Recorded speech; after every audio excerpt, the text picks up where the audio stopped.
Madame, monsieur, bonsoir. L'actu ce soir, ce sont ces faits inédits dans le monde de l'intelligence artificielle. OpenAI, le géant américain, reconnaît qu'un de ses agents d'intelligence artificielle a quitté son environnement de test, identifié une vulnérabilité et même mené une intrusion contre Hugging Face. Alors, si l'attaque avait visé une entreprise classique, l'histoire serait presque banale. On n'en parlerait pas ce soir. Mais Hugging Face est le principal carrefour mondial de l'IA ouverte. Alors lorsque cette entreprise est visée, ce n'est pas seulement une entreprise qui est attaquée, c'est une pièce maîtresse de l'écosystème mondial de l'IA. Et ce n'est pas tout. Pour contenir l'attaque, la plateforme américaine a finalement eu recours à un modèle chinois. Le symbole est puissant. Alors lorsqu'une IA devient elle-même un acteur de la menace, qui possède les outils capables de l'arrêter ? La réponse apportée cette semaine est pour le moins inconfortable pour Washington. Au même moment, à près de 10 000 km de là, Xi Jinping réunit à Shanghai plus d'une centaine de pays, des dirigeants politiques, industriels et même le secrétaire général des Nations Unies à l'occasion de la World Artificial Intelligence Conference. Le dirigeant chinois y appelle à une intelligence artificielle ouverte, créant par la même occasion une organisation internationale dédiée à la gouvernance de l'IA qui a déjà rallié près de 30 États donc autour de cette initiative. Tout porte à croire qu'un nouvel ordre mondial de l'intelligence artificielle est en gestation. Pour tout comprendre à ces sujets et pour vulgariser ces thématiques un peu techniques, voire technologiques, j'ai avec moi sur le plateau de questions d'actu 3 experts. J'accueille d'abord l'expert en cybersécurité, fondateur de Trust and Security Consulting. Mohamed Amin Fadli, bonsoir et bienvenue. Oui, bonsoir, merci pour l'invitation. Merci à vous de l'accepter, d'être parmi nous. Avec nous aussi le président de Nuclean Security. Il en est aussi le cofondateur, Anas Chena. Bonsoir. Bonsoir, merci pour l'invitation. Marhaba bik, bienvenue à vous. Et last but by no means least, Rahif Saadallah, expert en cybersécurité aussi, identité numérique et bien sûr IA. Bonsoir, c'est Saadallah, bienvenue à vous. Bonsoir et merci pour l'invitation. Merci à vous de répondre à notre invitation et surtout à nos questions, beaucoup de questions donc autour de ce qui a fait l'actualité dans le monde de l'IA ces derniers jours et notamment pour la première fois un laboratoire américain qui reconnaît publiquement qu'un agent IA autonome a mené une cyberattaque sans intrusion humaine directe. Alors comment expliquer qu'une IA ait pu, messieurs, sortir d'un environnement de test censé être sécurisé? Mohamed Amin Fadli, parce que je vous vois sourire, donc je commencerai par vous. En fait, ce qui s'est passé, c'est que OpenAI elle travaille sur plusieurs projets de recherche et ils ont voulu tester un nouveau programme. C'est un agent IA pour voir sur des sujets de cybersécurité, notamment des audits de sécurité, des scans de vulnérabilité et des tests d'intrusion et autres. Et ce système, on l'a confiné dans un sandbox. Sandboxing, c'est un système virtuel qui isole le programme pour qu'il puisse vraiment ne pas être propagé ailleurs dans d'autres réseaux. Donc, il va travailler pour ne pas vraiment faire propager la menace vers d'autres environnements. C'est le sandboxing, d'accord? Et du coup, ce sandboxing, cet agent, il a le droit, pour se connecter à Internet, il a le droit seulement d'utiliser un serveur proxy. C'est un serveur mandataire et c'est celui-ci qui va aller récupérer des données d'Internet et puis il va pouvoir les récupérer et les exploiter. Donc il n'a pas vraiment accès à Internet. Donc ce qui s'est passé, c'est que cet agent, généralement dans les recherches, on teste ces agents par rapport à un benchmark. Et ce benchmark, il est stocké chez Hugging Face. Et cet agent, comment il s'est comporté, on ne sait pas. Il a commencé au lieu qu'il fasse le travail par lui-même, après il va aller sortir, on va commencer le benchmarker par la suite. Il ne veut pas vraiment faire le travail, il est un peu paresseux. Donc il a exploité une faille 0 day au niveau du serveur proxy. Une faille 0 day, ça veut dire quoi? C'est une faille. Voilà, j'allais vous poser faille 0 day, c'est une faille qui n'est pas encore détecté par les éditeurs de ce proxy ou de ce système pour pouvoir le corriger. Donc voilà, il a exploité cette faille qui n'est pas encore détectée et corrigée. Donc il a s'exfiltrer de ce proxy-là. Il a commencé à faire des attaques. Donc il est sorti. Il est sorti, mais il n'a pas encore quitté OpenAI. Donc il est resté dans le réseau de OpenAI pour commencer à faire il commençait à se balader, voilà, de chercher d'où il va sortir, quelle est la passerelle qui va le faire sortir d'Internet. Donc ensuite, il a trouvé la passerelle pour pouvoir sortir à Internet, et du coup, il a pu se connecter au monde extérieur. Maintenant, ce qui maintenant reste, qu'on n'a pas encore réussi à expliquer, comment il a su que ces informations de benchmarking se trouvent chez Hugging Face, normalement qui sont censées être très sécurisées. Donc la faille, elle est où? Donc déjà la faille, il est déjà sorti du proxy. Ensuite, il a commencé... Donc la faille, elle est dans le proxy. Premièrement. D'accord, d'abord. Oui. D'abord. Après, il a commencé à se balader, il n'a pas été stoppé ou bloqué, et puis il est sorti d'Internet. Il est sorti à Internet, et ensuite, il a vu Hugging Face face à lui. Donc il a pu faire des recherches sur Internet et dire, bon, Hugging Face dispose de l'information que je veux. Ce n'est pas des recherches d'Internet, on n'a pas encore confirmé comment il a obtenu l'information. Théorie. Bon, ça c'est que généralement, moi qui suis très loin de l'expertise en IA. Il y a des informations qu'ils utilisent pour faire du benchmarking, des informations techniques, ce qui lui a permis de comprendre où se trouvent ces informations qui sont très confidentielles qu'on utilise pour faire le benchmarking. On n'a pas encore confirmé ça. On attend juste la confirmation officielle, comment il a obtenu ces informations techniques. Et du coup, il a trouvé Hugging Face face à lui et il s'est infiltré au niveau de Hugging Face et il a accédé à ces informations confidentielles de benchmarking. Donc, malgré Hugging Face et là, ces systèmes de défense qui sont des systèmes basés sur l'intelligence artificielle, ils ont détecté, après, je crois, 5 jours, qu'il y a quelque chose, il y a une anomalie ou quelque chose d'anormal qui se passe au niveau de son réseau. Et puis, ils ont bloqué, mais ce qui est fait, c'est que c'est bon, il a accédé à l'information. La base technique de benchmarking, il a pu récupérer l'information. Ensuite, il y a Hugging Face qui a collaboré avec OpenAI pour corréler Donc les informations. OpenAI n'a pas de responsabilité juridique sur cette intrusion. Comment c'est? Oui, bien sûr, Anas. En fait, aujourd'hui, il n'y a pas de cadre encore. La technologie est encore très nouvelle. Il n'y a pas de cadre juridique. Comment imputer une obligation ou un élément juridique sur un éditeur qui développe quelque chose qui était, on va dire, censé faire, entre guillemets, du bien, tester, on teste pour augmenter le niveau de sécurité, là qui se retrouve en mode rogue qui va aller faire des attaques comme ça. Donc aujourd'hui, il n'y a pas de... Il n'y a aucune responsabilité juridique, mais il y a quand même une responsabilité morale. Ça, potentiellement, oui. Enfin, effectivement, aujourd'hui, il faut que les gens puissent se rendre compte de ce qui s'est passé, parce que là... Ça ne vous a pas choqué, vous, en tant qu'expert en IA et en cybersécurité, surtout en cybersécurité, parce qu'on sait aujourd'hui la menace qui est amplifiée par l'intelligence artificielle dans tout ce qui est cybersécurité. Donc là, est-ce qu'on n'aurait pas franchi un nouveau palier? En fait, pour ça, il faut revenir 2-3 mois en arrière, quand le modèle Fable d'Anthropic est sorti. On était un petit peu préparé.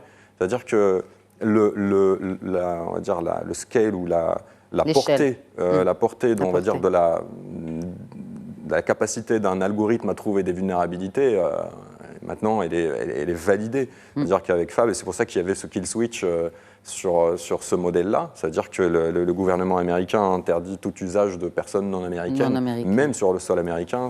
Même dans l'entreprise, même chez Anthropic. Si vous n'êtes pas citoyen américain, vous n'avez pas le droit d'accès à ce logiciel développé par l'entreprise dans laquelle vous travaillez. Exactement. Donc, c'est-à-dire que là, ça montre la portée de la chose. Pourquoi ? En fait, c'est très simple. Ici, on est en train de vivre une période hyper intéressante, bien sûr, mais c'est des choses qu'on connaît. Trouver des vulnérabilités, pour vous donner une idée, par exemple, il y a des chercheurs, des humains, qui cherchent des 0D par les amines dans des logiciels. Par exemple, trouver une nouvelle faille dans un navigateur type Chrome, par exemple, un navigateur que tout le monde utilise, ou autre, hein, sur leur ordi, ça prend entre 6 mois et 2 ans. C'est ce qui était, par l'humain. Par l'humain. Et c'est extrêmement... Et ça se vend sur...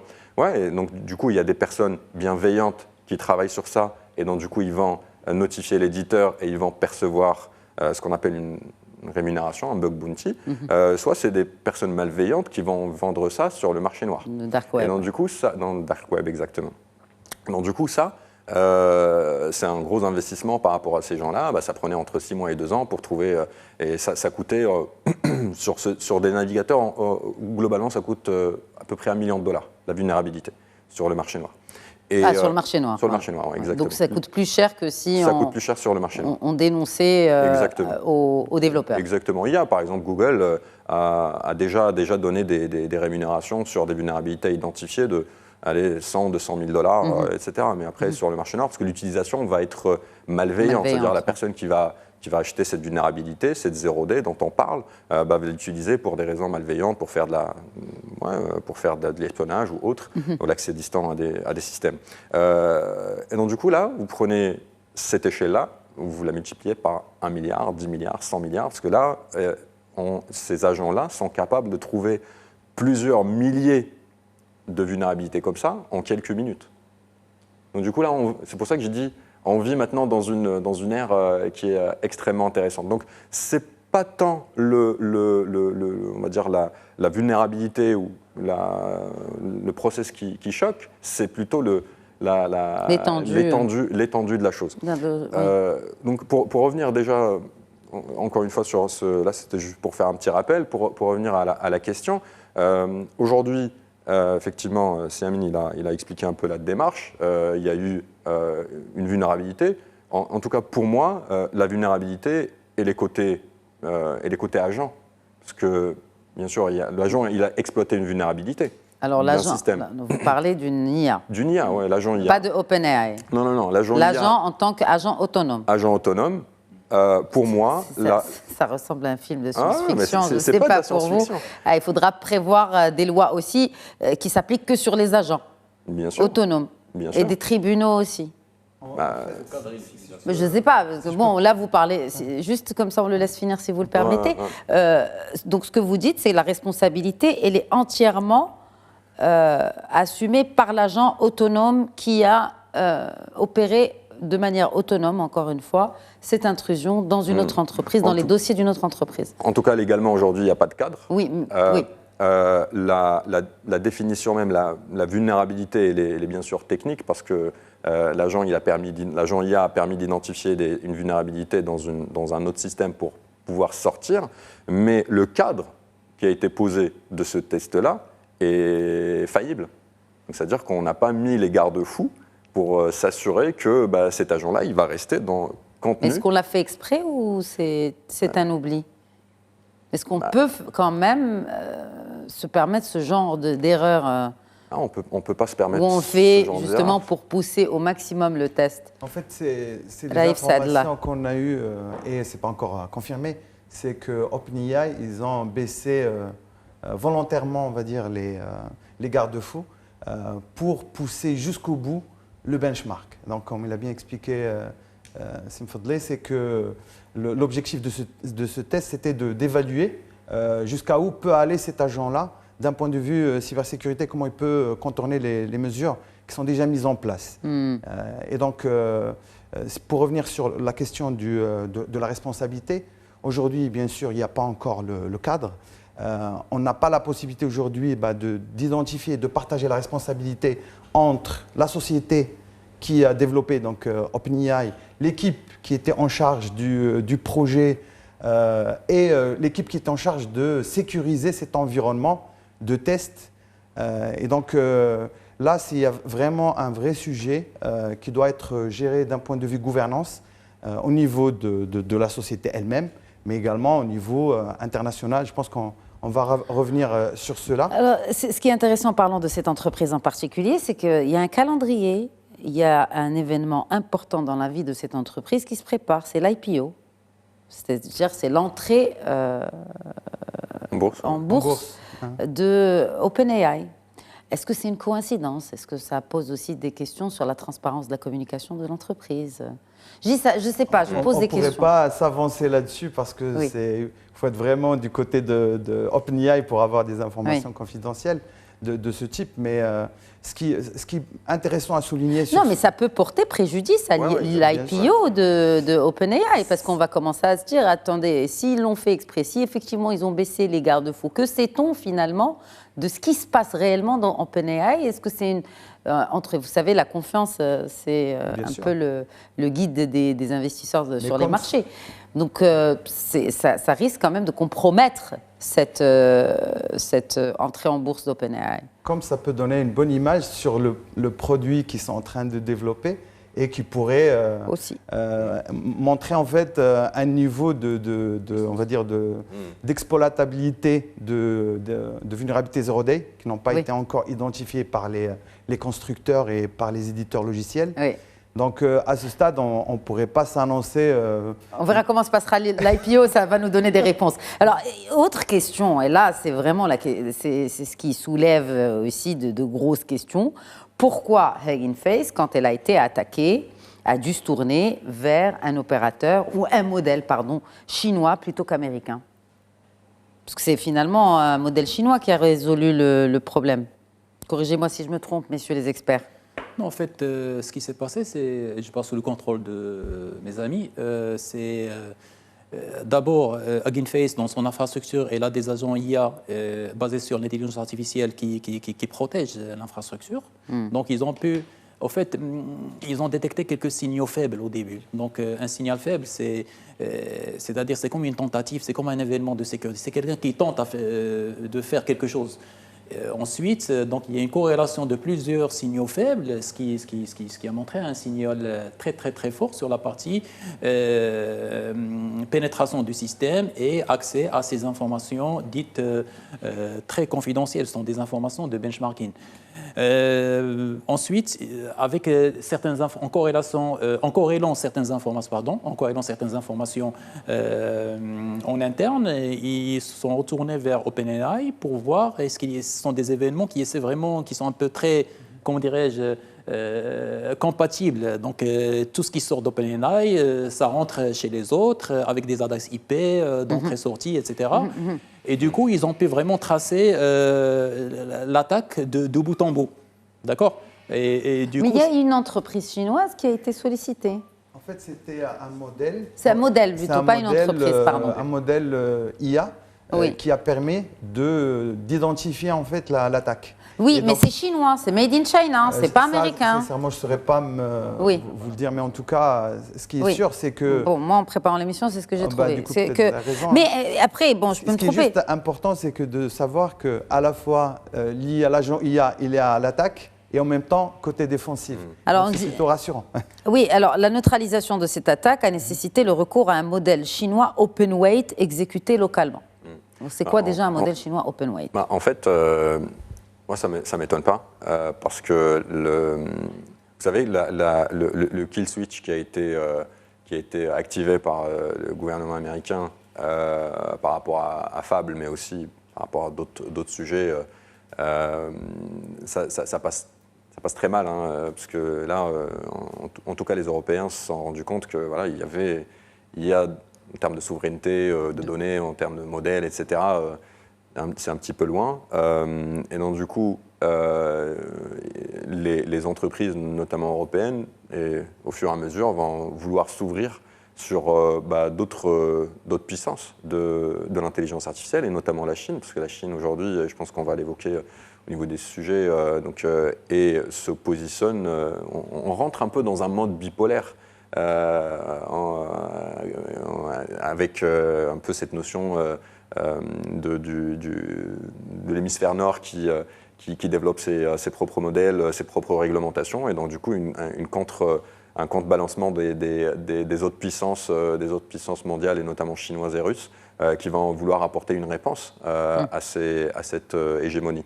Et donc du coup, en tout cas en Europe, voire en Afrique, il y a un positionnement à prendre, et après, il n'y a rien de mal. On a tous testé à un moment ou à un autre des modèles chinois. Bien sûr, le seul point, on va dire, le seul point d'amélioration sur ces modèles-là, c'est de maintenir une certaine cadence, c'est-à-dire les modèles que vous voyez, que ce soit Anthropic ou OpenAI, donc il y a des modèles qui sortent tout le temps, de plus en plus puissants, etc. Les Chinois, ils arrivent à sortir des modèles qui sont très puissants, mais en termes de vie ou cycle de vie de ces modèles-là, il y a encore du travail à faire de leur côté pour que ça continue à suivre la même cadence. Et aussi, il y a la guerre des puces, parce que tout ça, on parle de la partie algorithmique de la chose, mais il y a la partie infrastructure, matériel, tout ça. Non, mais ça devient tout aussi, ça devient des enjeux de sécurité nationale, là, au même titre que les semi-conducteurs. Oui, exactement. Non, quand on parle de modèles d'IA, notamment, par exemple, là, ce que vient de développer OpenAI, ce que sont en train de développer les Chinois, là, on n'est plus dans le technologique, on est dans le géopolitique. Et effectivement, on voit qu'aujourd'hui, la guerre est affichée, et ce n'est plus un secret pour personne. Pékin et Washington s'affrontent sur le terrain de l'IA. Qui a l'avantage aujourd'hui ? Ça reste les Américains. Enfin, pour moi, en tout cas. C'est les Américains. C'est-à-dire que, par exemple, l'incident de OpenAI avec Hugging Face et Hugging Face qui se tourne vers un modèle chinois, est-ce que ce n'est pas un coup dur porté à l'IA américaine, sachant qu'aujourd'hui, les Américains. On dit que c'est des menaces et c'est aussi des accusations mutuelles permanentes que les Chinois leur ont volé des modèles, etc. Mais c'est à se dire aujourd'hui, est-ce que l'écart qu'il y avait entre les deux concurrents n'est-il pas en train de fondre comme neige au soleil? Oui. On parle vraiment de deux choses différentes. C'est-à-dire, expliquez. L'attaque qui est perpétrée par l'agent IA d'OpenAI, elle a vraiment utilisé des méthodes d'attaque humaines. À savoir, donc, comme il a bien expliqué mon confrère, en sortant, on va dire, du réseau d'OpenAI, il a volé des identités. Donc il est parti chercher une identité, donc peut-être on ne sait pas exactement, on n'a pas le détail, mais on pourrait dire que ça peut être un stagiaire ou ça peut être une identité de quelqu'un qui travaille d'un humain qui travaille, donc un employé ou un partenaire ou qui travaille chez Hugging Face. Donc quand on dit l'identité, ça veut dire qu'il a volé son login et son mot de passe. Et en utilisant ce login et mot de passe, il s'est introduit d'une façon légitime, sous les radars, parce que pour les systèmes de sécurité de Hugging Face, il s'agissait d'un employé. Et ensuite, petit à petit, il a commencé à faire ce qu'on appelle une élévation de privilèges. Donc, il a essayé de chercher des logins et des mots de passe ou des connexions en utilisant des comptes à privilèges qui lui permettaient d'avoir plus d'actions au niveau du réseau. Et jusqu'à arriver à son trophée, et à savoir récupérer le benchmark et les réponses aux tests pour les utiliser en interne. Donc là, on est sur un sujet. L'autre modèle IA utilisé par Hugging Face, c'est différent. C'est un modèle qui a été utilisé pour identifier une attaque. Et donc, qu'est-ce qu'il a fait concrètement? C'est que, comme l'a bien expliqué mon confrère, il a identifié, on va dire, des traces au niveau du réseau, etc., pour dire il y avait une attaque. Mais le modèle, il n'a pas dit que c'était un agent IA qui a fait l'attaque. En l'occurrence, la communication de Hugging Face, ils ont dit juste qu'on a subi une attaque. C'est 4 jours après ou 5 jours après, où OpenAI disait c'était nous qui ont été à l'origine, c'était notre agent IA qui a perpétré cette attaque. Ça ne vous inquiète pas, vous, en tant qu'expert en cybersécurité, c'est cybersécurité à vitesse machine? Oui, on s'attendait à ça. Est-ce qu'on est prêt? Prêt ou pas, mais c'est ça la grande problématique. Bah c'est que maintenant, avec ces agents autonomes, vraiment, ils vont commencer à faire le travail d'un être humain. Parce que finalement, il a suivi les mêmes étapes d'un audit de sécurité ou des tests d'intrusion pour aller atteindre un système. Donc ça commence par quoi? Ça commence par la collecte d'informations, c'est checker les vulnérabilités, c'est exploiter, c'est élever les privilèges, c'est faire des attaques latérales jusqu'à atteindre la cible. Généralement, ce qu'on fait généralement dans les missions de tests d'intrusion, c'est que peut-être ça nous prend pour aller chercher une vulnérabilité et exploiter une vulnérabilité, ça peut nous prendre jusqu'à 5 jours, jusqu'à 10 jours. avec des systèmes encore de la vitesse de processeur qui n'est pas assez puissante comme ce que maintenant où les agents IA, avec la communication avec leurs serveurs, avec des vitesses de calcul qui sont méga puissantes par rapport à ce qu'on a dans nos postes de travail, dans nos serveurs locaux. Et du coup, ça devient une question de quelques heures, voire quelques minutes, voire quelques secondes pour tout faire. D'accord. Donc c'est ça la grande problématique, c'est que maintenant, ces agents, ils vont commencer à... Maintenant, le problème, c'est on va parler un peu de l'éthique dans l'utilisation de ces IA. Est-ce qu'on a le droit de mettre une IA seulement avec des petits prompts pour aller faire ce travail à notre place et peut-être qu'elle va commencer à faire autre chose qu'on ne maîtrise pas? C'est ça la grande problématique. Comment ce modèle a été éduqué? Est-ce que vraiment il a été éduqué en respectant l'éthique de travail ou est-ce que vraiment... L'éthique selon qui? Est-ce que l'éthique aux États-Unis, c'est l'éthique en Europe? Est-ce que l'éthique en Europe, c'est l'éthique des Chinois? Qui écrira les règles de l'IA demain? Parce que l'éthique, c'est des règles aussi. Oui, c'est là où une coopération internationale s'impose. Oui, mais vous le savez mieux que moi, dans toute coopération internationale, il y a un leadership. Et ça dépend qui prend le leadership. Alors, justement, ça a fait l'actualité aussi cette semaine, c'est cette conférence. Ce n'est pas la première conférence sur l'intelligence artificielle, c'est une grand-messe sur l'intelligence artificielle. Et là, fait intéressant cette édition, c'est l'appel du président chinois de créer ce qu'il a appelé cette organisation mondiale de l'intelligence artificielle.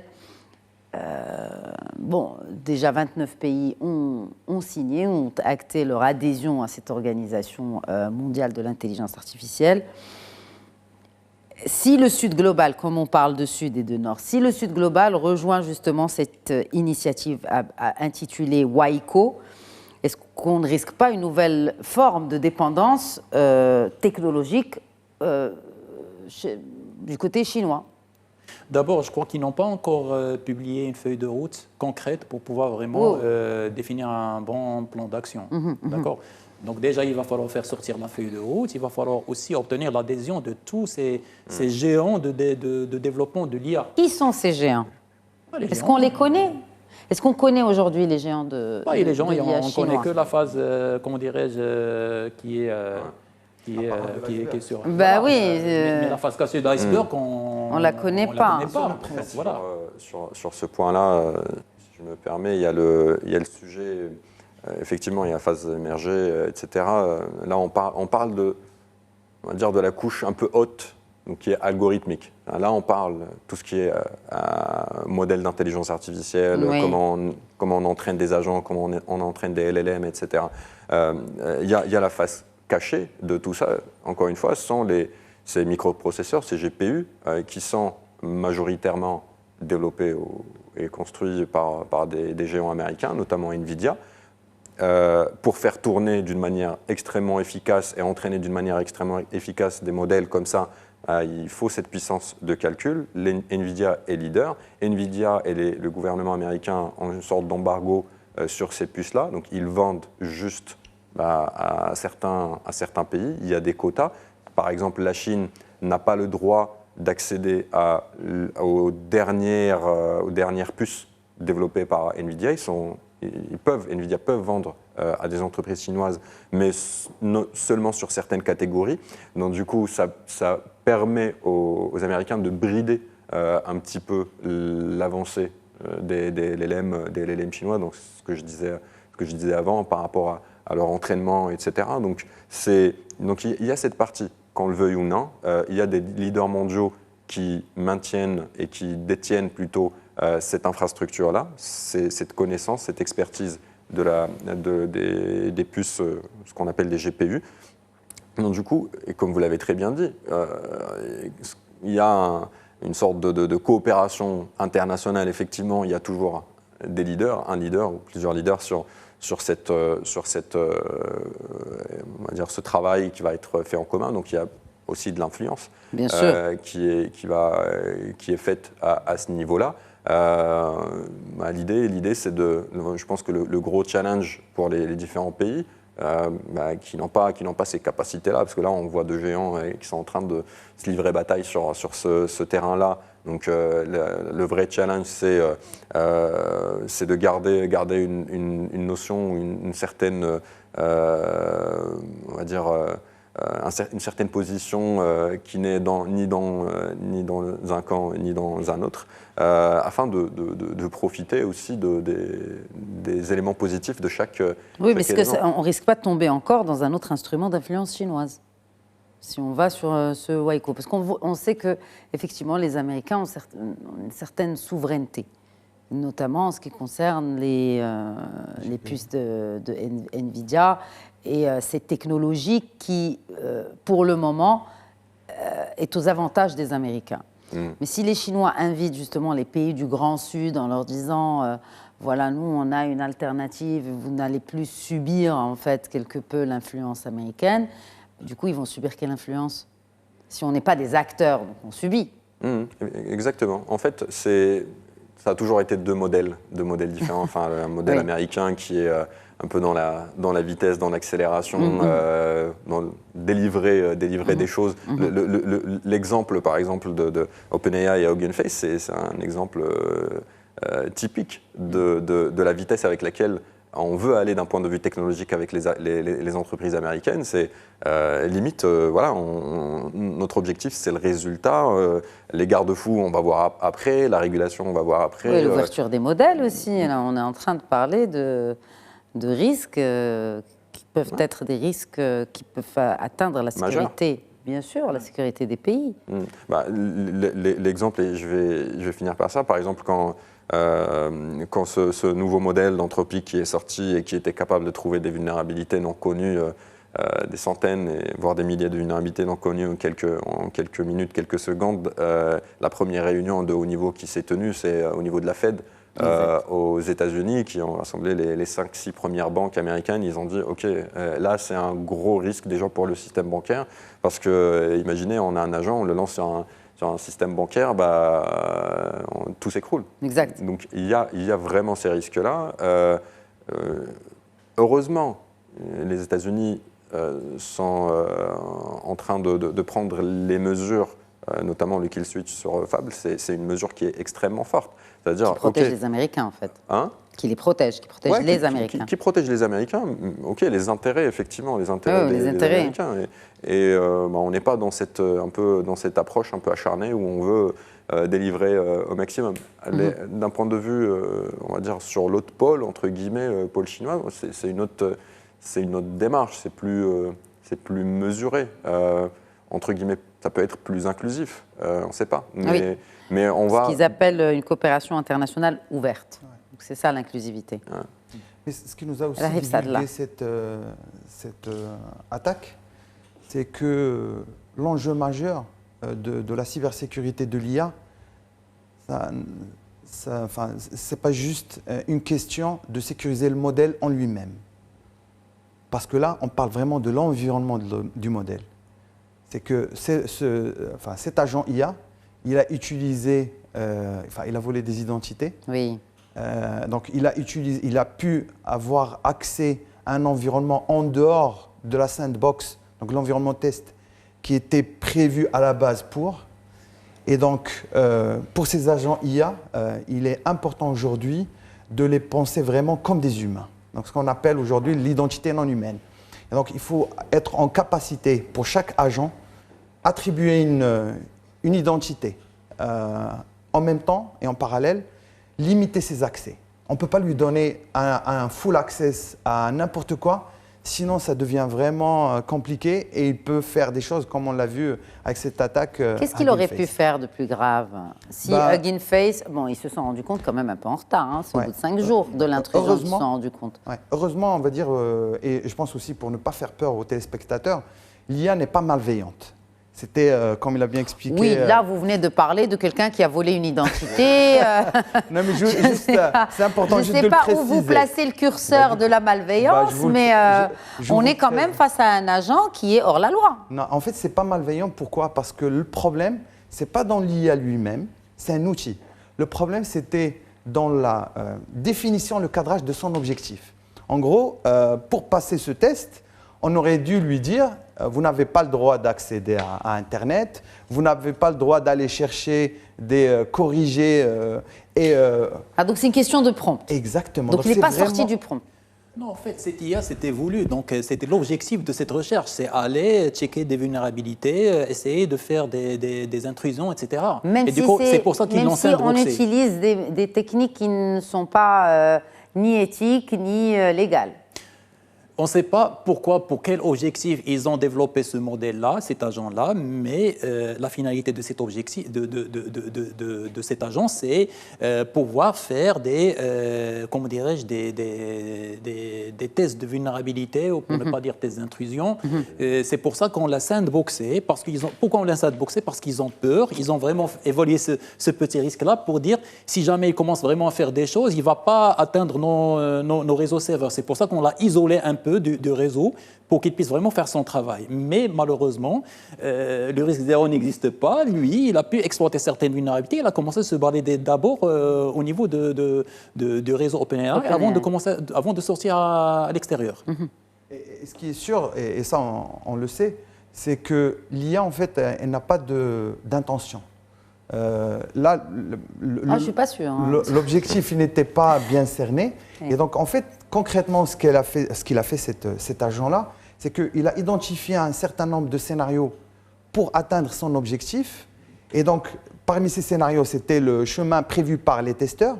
Et en parallèle, lui, il a trouvé un chemin qui n'était pas prévu par les testeurs. C'était d'aller chercher, de sortir de la salle, aller chercher le corrigé et de leur donner pour avoir la meilleure note. Parce que dans l'objectif initial, on lui dit « faites ce que vous pouvez pour nous sortir la meilleure note dans ce benchmark ».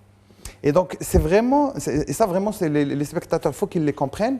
L'IA n'a pas d'intention, n'a pas de volonté, et c'est vraiment juste une probabilité. Donc, il avait un certain nombre de scénarios. Il a dit quel est le scénario le plus possible. Oui, mais quand vous dites qu'il n'a pas d'intention, la volonté et l'intention, c'est de rendre la copie et dans les meilleurs délais. Donc là, c'était l'objectif. En fait, c'est de la sémantique. Mais en tout cas, effectivement, ça peut être un objectif, ça peut être une ambition ou répondre à un prompt, mais les faits sont là. Aujourd'hui, nous sommes face quand même déjà à des agents autonomes qui, si on ne les cadre pas, si je suis très bien ce que vous dites, si on ne les encadre pas avec les prompts pour... En fait, c'est des prompts éthiques qu'il faut mettre et pour s'aligner aussi aux lois. Exactement. Mais, pardon, je termine. Je vous laisse finir. Et donc là, encadrer, on va dire, l'objectif et cerner le périmètre d'action. Parce que l'agent IA, ce n'est pas comme un chatbot, ce n'est pas comme de l'IA générative où juste il nous répond et donc l'impact ou l'erreur, ça peut être juste on a une information erronée. Là, il va réaliser des actions. Donc, il peut faire des transactions, il peut faire des virements demain. Donc, on pourrait avoir un agent qui va chercher le meilleur itinéraire pour nos vacances, faire des réservations à notre place, réserver la voiture et nous trouver le meilleur guide. Et tout ça, nous, en étant vraiment au bureau, et donc l'agent a la capacité de faire ça. Et tout le monde va se retrouver au même endroit. Il trouvera la... Parce qu'à la veille de vacances, effectivement, on réfléchit un peu à cela. Mais donc, je me permets oui, bien sûr, un petit point. L'idée ici, c'est que effectivement, pour donner un petit peu plus de cadre pour les téléspectateurs,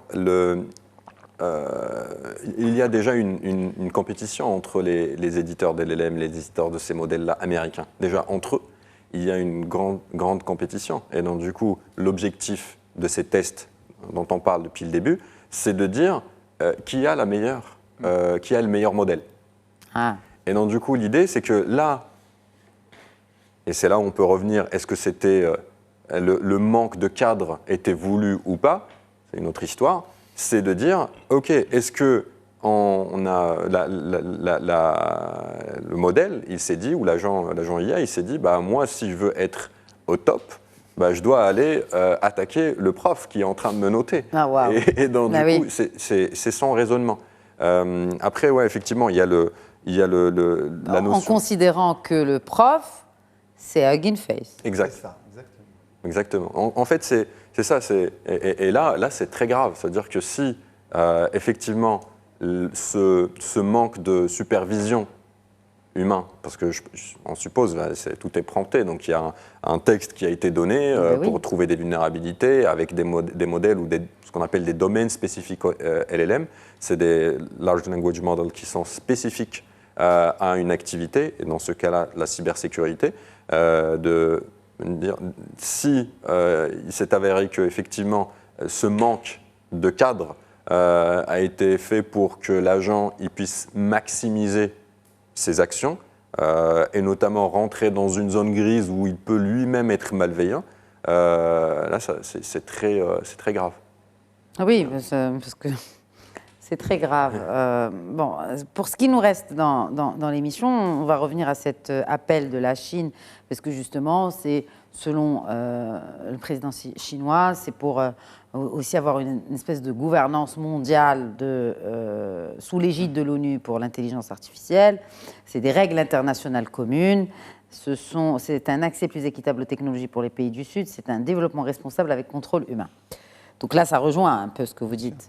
Mais dans les faits, est-ce que tout ceci est réaliste? Est-ce qu'on peut avoir des règles internationales communes?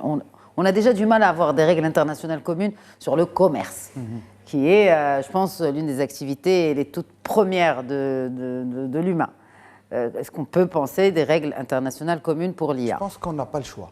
Vraiment, il faut Qui? Nous. L'humain. L'humain tout court. Non, parce qu'on n'est pas à pied d'égalité, il faut le dire aussi, c'est sûr. quand il s'agit d'IA. Donc, quand la Chine dit qu'il faut mettre des règles communes, qui va mettre ces règles? Qui aura plus d'influence pour mettre ces règles? Moi, je vais juste apporter une réponse par rapport à la motivation, à la nécessité d'avoir cette gouvernance internationale sur l'IA et sur la cybersécurité. Oui. Donc, je pense qu'à l'image de la santé, du nucléaire et de l'aviation, on a réussi quand même à avoir des organismes au niveau international qui mettent en place des règles et qui essayent de les faire respecter au niveau de l'ensemble des États qui font partie de ces organisations. Et pourquoi on a fait ça en fait pour ces secteurs et on ne l'a pas fait pour le commerce parce qu'en fait, l'impact du risque, il est important, il est exponentiel. Donc typiquement, on a un avion qui tombe, tout le monde il veut faire en sorte qu'on n'arrive pas à des accidents malheureux comme ça. Et le problème, c'est qu'aujourd'hui, on a un manque de prise de conscience au niveau des États, sur le risque de la cybersécurité et de l'IA. Et je pourrais donner un exemple. Aujourd'hui, la cybersécurité et l'impact sur le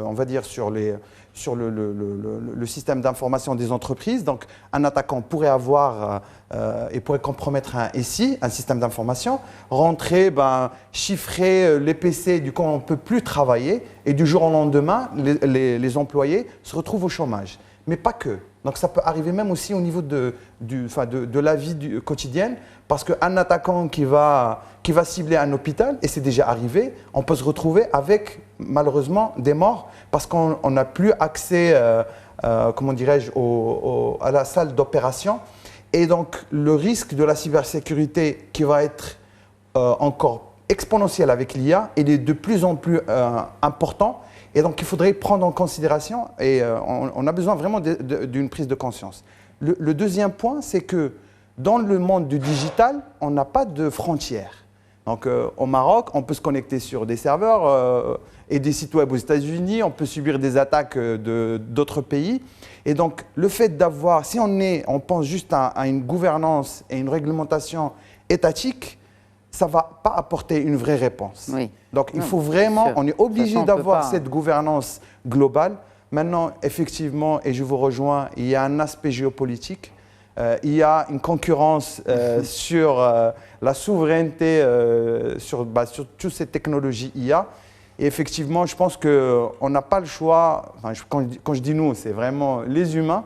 Il faut qu'on arrive à avoir un organisme comme on a au niveau du nucléaire, de la santé ou l'aviation.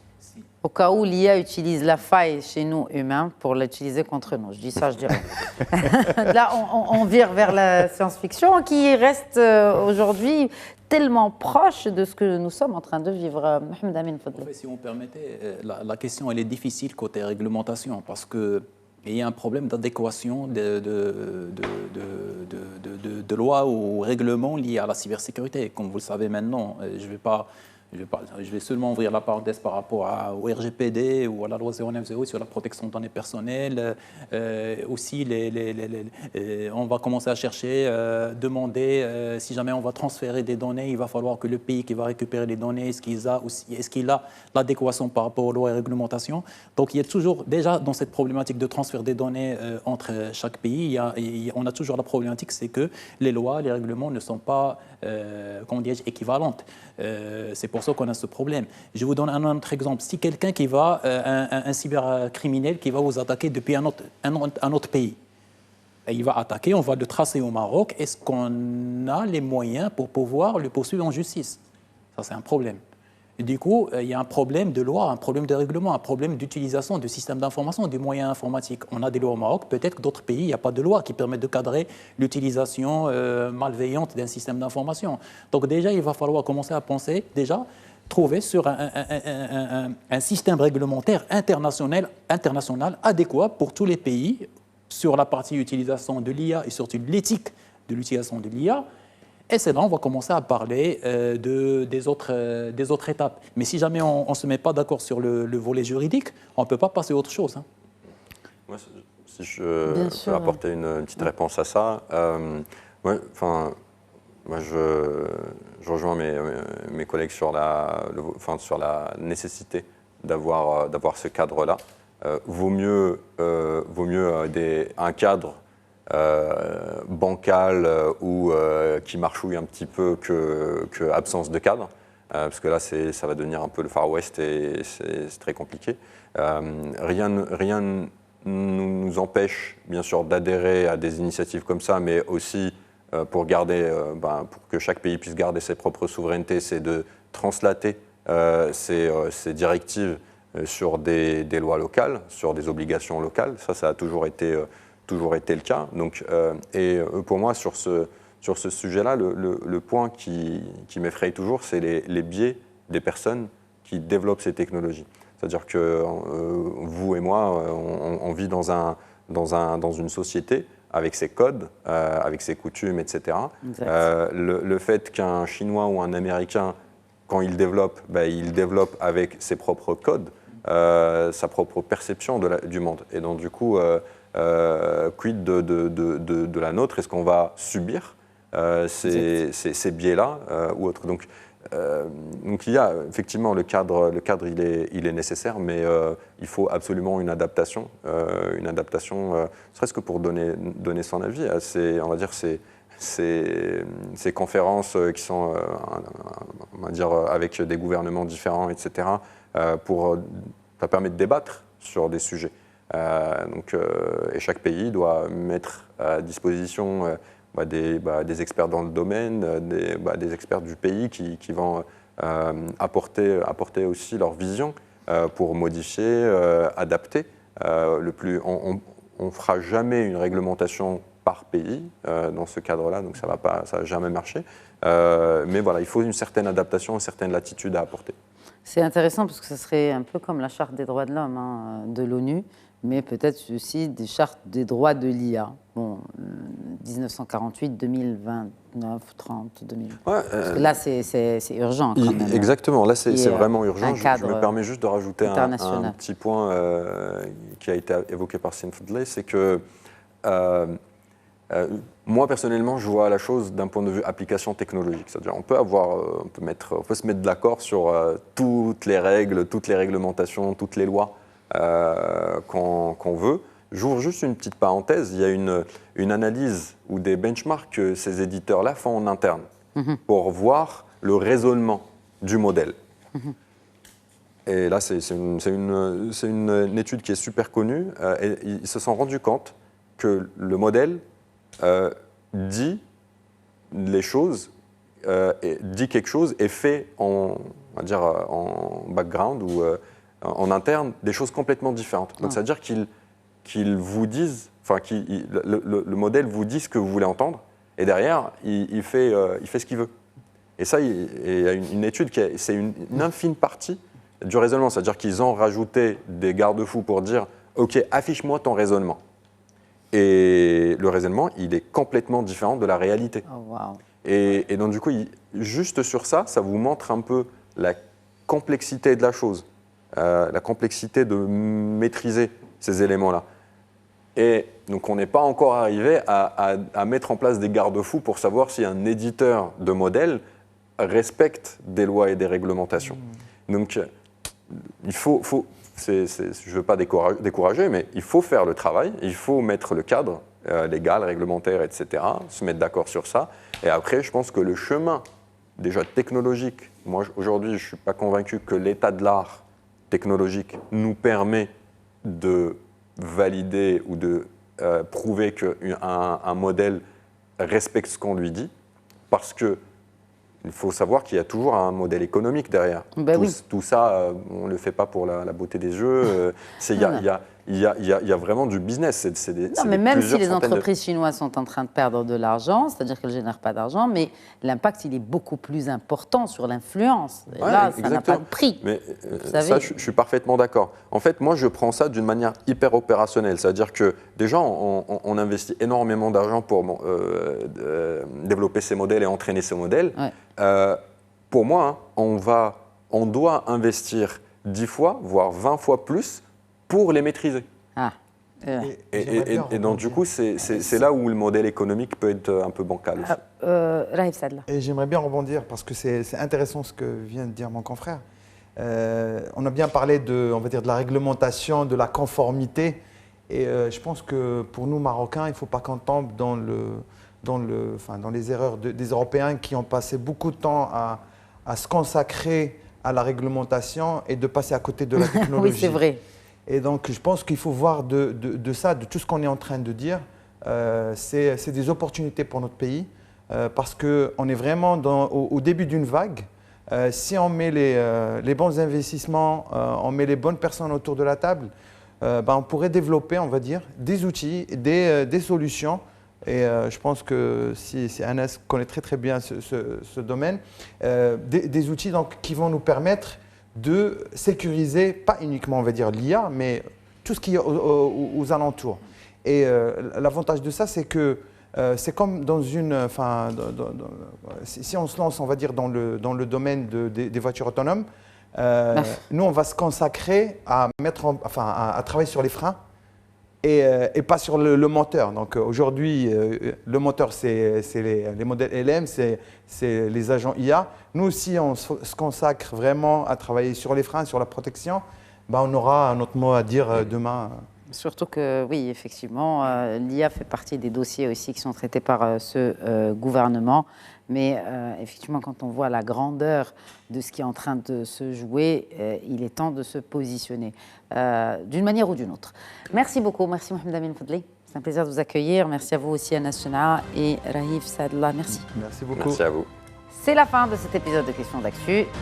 Très bonne soirée à tous.